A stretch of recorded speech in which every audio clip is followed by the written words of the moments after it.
दोस्तों क्या आपको पता है कि दुबई के शेख सोने की साइकिल चलाते हैं और सोने के जेट्स में ट्रैवल करते हैं। ये जो लोग आजकल फेमस हो रहे हैं इनकी रियलिटी जानने के बाद आप बिल्कुल शॉक हो जाओगे। इन फेमस मूवीज के फेमस एक्टर्स के फादर्स को आप नहीं जानते होगे। और आखिर ये कौन सा मुल्क है जो इतना साफ है कि वहाँ पर लिटरली कचरे को इम्पोर्ट कराना पड़ता है। तो दोस्तों ये वीडियो बहुत ही अमेजिंग होने वाली है, तो इसको जल्दी से लाइक कर दे और चैनल पे अगर नए हैं तो चैनल को भी जल्दी से सब्सक्राइब करके उस बगल वाले बेल आइकन को भी जरूर दबा दें। नंबर 20, इस वीडियो को देखने के बाद आप एटीएम यूज करने से पहले 100 बार सोचोगे, क्योंकि इस एटीएम के स्कैम का लेवल तो मनी हाइस्ट जैसा है। इसके लिए जहाँ पर आप कार्ड डालते हो उस जगह पर एक डिवाइस लगाई जाती है जो कि आपके कार्ड को स्कैन कर लेती है और एक ऐसी बॉक्स वाली चीज को कीपैड के ऊपर या फिर किसी और ऐसी जगह पर लगा दिया जाता है जो कि आपके पिन को देख लेती है। दरअसल ये जो डॉट जैसी चीज इस बॉक्स के ऊपर है ये असल में एक कैमरा है जो कि आपको पिन डालते हुए रिकॉर्ड कर लेती है। और इस बॉक्स के अंदर सिर्फ कैमरा ही नहीं बल्कि बैटरी, मेमोरी कार्ड, स्पीकर सब कुछ डला हुआ होता है, जिससे कि आपको लगे कि आपकी ट्रांजैक्शन हो रही है। अब इस हाई लेवल के स्कैम से बचने का सिर्फ एक ही तरीका है कि आप इन चीजों को देखकर चेक कर लो। हाँ, लेकिन इतना भी चेक मत कर लेना कि आप असली वाले को ही उखाड़ दो। नंबर 19, यूट्यूब की हिस्ट्री में ऐसा कभी भी नहीं हुआ जो कि यूट्यूब क्रिएटर आईशो स्पीड ने करके दिखा दिया है। दरअसल जब भी किसी भी कंटेंट क्रिएटर को कोई प्ले बटन मिलना होता है तो वो आमतौर पर उसके घर में डिलीवर हो जाता है। लेकिन आईशो स्पीड की तो बात ही अलग है, क्योंकि जब इनके 10 मिलियन सब्सक्राइबर्स हुए और इनको जब 10 मिलियन सब्सक्राइबर का प्ले बटन मिलना था तो इनको खुद यूट्यूब के सीईओ नील मोहन ने आकर हाथ में दिया था। और ऐसा यूट्यूब की हिस्ट्री में कभी भी किसी भी कंटेंट क्रिएटर के साथ नहीं हुआ। हाँ, लेकिन वो अलग बात है कि आईशो स्पीड को ये 10 मिलियन का प्ले बटन 30 मिलियन होने पर मिला था। नंबर 18, आप ये जो टिक टैक खाते हो क्या आपको पता है कि ये यूएस में अलग दिखते हैं और यूरोप में अलग। लेकिन मजे की बात तो ये है कि इनका सिर्फ कलर ही डिफरेंट होता है, जायका बिल्कुल सेम होता है। लेकिन आखिर ऐसा क्यों? इसके पीछे बहुत ही अमेजिंग रीजन है। दरअसल यूरोप के लॉ में वैसे तो ऑरेंज डाई का यूज कर सकते हैं, लेकिन उसके लिए आपको उसके अंदर एक डिस्क्लेमर भी डालना पड़ेगा कि ये बच्चों के लिए थोड़ा सा खतरनाक हो सकता है। और इसी डिस्क्लेमर से बचने के लिए टिक टैक ने अपने डब्बे का कलर ही ऑरेंज कर दिया और अंदर वाले खाने वाली चीज को व्हाइट ही रहने दिया, जो कि मानना पड़ेगा वाकई में एक बहुत ही गजब आइडिया है। नंबर 17, अगर आपके पास कोई भी पेट बिल्ला या बिल्ली है या फिर आप खरीदना चाहते हो और इनमें फर्क पता करना चाहते हो तो मैं आपको इनमें कुछ डिफरेंसेस बताता हूँ। सबसे पहले मेल कैट फीमेल कैट की निस्बत थोड़ा बड़ा होता है और मेल कैट की दुम भी फीमेल कैट की निस्बत थोड़ी बड़ी होती है। अब जाहिर सी बात है, जब मेल कैट बड़ा होगा तो दुम भी तो बड़ी होगी ना। तो अगर आपके पास कोई बिल्ला या बिल्ली है या फिर आप खरीदना चाहते हो तो ये कुछ कॉमन डिफरेंसेस होते हैं जो कि मैंने आपको बता दी। नंबर 16, एक ऐसा मुल्क जो कि इतना साफ है कि वहाँ पर कचरे को इम्पोर्ट कराया जाता है। जी हाँ, स्वीडन एक ऐसा मुल्क है जो इतना साफ है कि वहाँ पर दूसरे मुल्कों से कचरा इम्पोर्ट कराया जाता है, क्योंकि दूसरे मुल्क अपने कचरे की वजह से बहुत परेशान है। जबकि दूसरी तरफ स्वीडन का रिसाइकलिंग सिस्टम इतना ज्यादा पावरफुल है कि वो कचरे की मदद से बहुत ज्यादा एनर्जी प्रोड्यूस करता है जो कि घरों और पावर प्लांट्स में सप्लाई किया जाता है। जाहिर सी बात है, इससे इनको बहुत ही ज्यादा फायदा होता है। इसी वजह से दूसरे मुल्कों से गार्बेज को इम्पोर्ट कराते हैं। नंबर 15, ये बात बहुत ही ज्यादा कंफ्यूजिंग है कि ब्रिटिश आखिर ऐसी कौन सी बात जानता है जो कि आज के जदीद दौर के अंदर भी उसने अपनी आर्मी के अंदर टैंक से ज्यादा घोड़े रखे हुए हैं। असल में ब्रिटिश की आर्मी में हमेशा से घोड़े बहुत ही ज्यादा इंपॉर्टेंट थे, लेकिन एक टैंक कई हजारों घोड़ों को भी मिट्टी में मिला सकता है। तो फिर आखिर क्यों ब्रिटिश ने आज तक घोड़े रखे हुए हैं अपनी आर्मी में? दरअसल ब्रिटिश ने आज तक अपनी आर्मी में घोड़े इसीलिए रखे हुए हैं क्योंकि कई डिकेड से इनके लैंड पर कोई बात नहीं हुई और इसी वजह से ब्रिटिश अपनी नेवी और एयर फोर्स पर ज्यादा फोकस करते हैं। और हॉर्सेस को तो इन्होंने बस सेरेमोनियल पर्पसेस के लिए रखा हुआ है। नंबर 14, आखिर कैसे निक जोनस लाइव शो के दौरान अपनी जान गवाते गवाते बचे? निक जोनस जो कि प्रियंका चोपड़ा के हस्बैंड है, एक दफा वो लाइव शो कर रहे थे और लाइव शो के दरमियान ही उनके माथे पर एक लेजर पॉइंट होता है और उनको अपने सामने अपनी मौत नजर आ रही थी, जिसको देखकर वो डर के मारे स्टेज से बाहर भागने लगते हैं। लेकिन बाद में तस्दीक करने पर पता चला कि वो उनका ही एक फैन था जो उनकी तरफ लेजर को पॉइंट कर रहा था। उसके बाद उस फैन को शो से निकाल दिया गया और शो को दोबारा से शुरू किया गया। नंबर 13, ऐसी सर्विस आपने अपनी पूरी जिंदगी में कभी भी नहीं देखी होगी। जापान हमेशा से अपनी हॉस्पिटैलिटी की वजह से जाना जाता है। वैसे अगर ट्रेन स्टेशन पर किसी कस्टमर को कोई दिक्कत होती है तो उसको कॉल करके सर्विस बुलानी पड़ती है,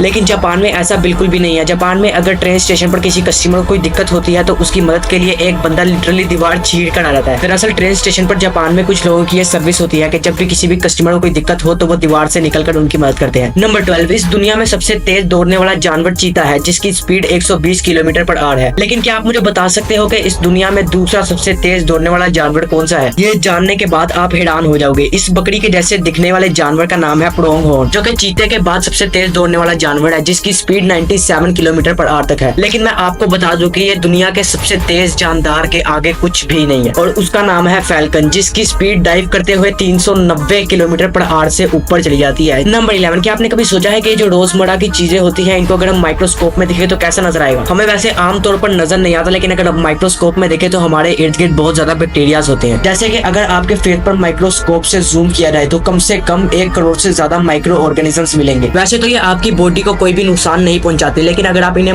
माइक्रोस्कोप से देखोगे तो आपको ऐसा लगेगा कि जैसे आपके फेस पर एक और सिविलाइजेशन बसी हुई है। इसी तरह आपकी टंग यानी अगर आपकी जुबान पर माइक्रोस्कोप से जूम इन करें तो आपको ऐसा लगेगा जैसे समुद्र की जड़ी बूटियां आपकी जुबान के अंदर है, क्योंकि माइक्रोस्कोप से देखने पर हमारी जुबान बहुत ही ज्यादा शार्प है। और अगर आप माइक्रोस्कोप के अंदर चूंटी को देखोगे तो आपको एलियन से ज्यादा डर चूंटियों से लगने लगेगा। और अगर हम माइक्रोस्कोप के नीचे धागों को देखें तो हमें बहुत ही ज्यादा अमेजिंग लगेगा और बहुत ही ज्यादा सेटिस्फाइंग भी लगेगा, क्योंकि हम देख सकते हैं कि कैसे धागे बहुत छोटे छोटे धागों से मिलकर बने हैं। नंबर 10, साल 1960। दोस्तों ये वो साल था जब कलर वाले टीवी का इन्वेंशन हुआ था और वो पूरे दुनिया में फैल गए। 1960 से पहले कलर वाले टीवी इजाद नहीं हुए थे और उस वक्त ब्लैक एंड व्हाइट टीवी होते थे। और आपको ये बात जानकर हैरानगी होगी कि 1960 के जो लोग थे उनके जो ख्वाब होते थे वो भी ब्लैक एंड व्हाइट होते थे। 1960 में 90% से ज्यादा लोगों के ख्वाब ब्लैक एंड व्हाइट होते थे। और जब ये कलर वाले टीवी इजाद हुए और पूरी दुनिया में फैल गए तो लोगों के ख्वाबों में भी रंग आने लग गए। और आज की तारीख में सिर्फ 1% से भी कम लोग ऐसे हैं जिनको कभी कभार ब्लैक एंड व्हाइट ड्रीम्स आ जाते हैं। दोस्तों वाकई में माहौल का बहुत असर पड़ता है इंसान पर। नंबर 9। दोस्तों क्या आपको पता है कि दुनिया में जितने भी रेप्टाइल्स जानवर जैसे बिल्लियां या फिर इंसान है ये सभी अपनी जुबान बाहर निकाल सकते हैं, लेकिन एक ऐसा जानवर भी है जो अपनी जुबान को बाहर नहीं निकाल सकता और उस जानवर का नाम है क्रोकोडाइल। जी हाँ दोस्तों, क्रोकोडाइल एक ऐसा जानवर है जो अपनी जुबान को बाहर नहीं निकाल सकता, क्योंकि उसकी जुबान उसके मुंह के निचले पार्ट से जुड़ी हुई होती है। अगर आपको यकीन नहीं आता तो एक बार याद करके देखें कि आपने क्रोकोडाइल को जुबान निकालते हुए कब देखा था। नंबर 8। दोस्तों इस दुनिया में जितने भी इंसान है उनमें से कई लोग अपना काम लेफ्ट हैंड से करते हैं और कई लोग अपना काम राइट हैंड से करते हैं, लेकिन ये बात कुछ जानवरों में भी कॉमन है। जैसे पोलर बियर अपना सारा काम लेफ्ट हैंड से करते हैं। आज तक ऐसा कोई भी पोलर बियर नहीं मिला जो कि अपना काम राइट हैंड से करता हो। आज तक हम इंसानों को जितने भी पोलर बियर्स मिले हैं वो सभी अपना काम लेफ्ट हैंड से करते हैं। नंबर 7। दोस्तों एनर्जी ड्रिंक्स पीने से हमारे अंदर एनर्जी आ जाती है, लेकिन अगर हम एनर्जी ड्रिंक्स ज्यादा पियेंगे तो नुकसान भी ज्यादा ही होगा और इस नुकसान का अंदाजा लगाना भी बहुत मुश्किल है। लेकिन मिसाल के तौर पर अगर हम एक चूहे को माउंटेन ड्यू के अंदर रखेंगे और वो भी पूरे 1 महीने तक, तो वो चूहा उस माउंटेन ड्यू के अंदर पूरा गायब हो जाएगा और उस माउंटेन ड्यू के अंदर ही घुल जाएगा। और ऐसा इसीलिए होता है क्योंकि माउंटेन ड्यू और दूसरी एनर्जी ड्रिंक्स में सिट्रिक एसिड होता है जो कि आपके मसल्स को पिघला देता है। नंबर 6। दोस्तों अगर आपने एप्पल का दरख्त लगाया तो उस पर सिर्फ एप्पल ही उगेंगे, वो भी एप्पल के सीजन में। लेकिन क्या आपको पता है कि एक सेलेट्री नाम के ट्रीज होते हैं जिनमें अगर आप एक तरफ एप्पल लगाओगे तो दूसरी तरफ चीकू उगे होंगे। इन ट्रीज में हर सीजन में अलग अलग तरह के फ्रूट्स उगते हैं, लेकिन ये कोई जादू नहीं है। दरअसल 2, 3 या 4 फलों को मिलाकर ये दरख्त बनाया जाता है और फिर इसके बाद हर सीजन में इस पर अलग अलग फ्रूट्स उगते हैं। नंबर 5। दोस्तों हम इंसानों के फ्रेंड्स होते हैं जिनके साथ हम बातें शेयर करते हैं, लेकिन क्या आपको पता है कि काउस के भी फ्रेंड होते हैं और बेस्ट फ्रेंड्स भी होते हैं और वो उनसे अपनी लैंग्वेज में गुफ्तगू करते हैं और बातें शेयर करते हैं। और अगर इनको एक दूसरे से दूर कर दिया जाए तो वो बहुत ज्यादा डिप्रेस हो जाती है और दूध देना बंद कर देती है। ये बात होगी काउस की फ्रेंडशिप की, लेकिन अब बात करते हैं काउस की कम्युनिकेशन की। तो जिस तरह हम इंसान अपने माहौल के हिसाब से एक दूसरे से मुख्तलिफ जुबानें बोलते हैं, इसी तरह काउस भी एक दूसरे से मुख्तलिफ आवाजों में बात करती है। तो अगर कोई काउ इंग्लैंड से आती है तो वो इंग्लिश में मूव करती है और वो यहाँ की काउ से पढ़ी लिखी होती है।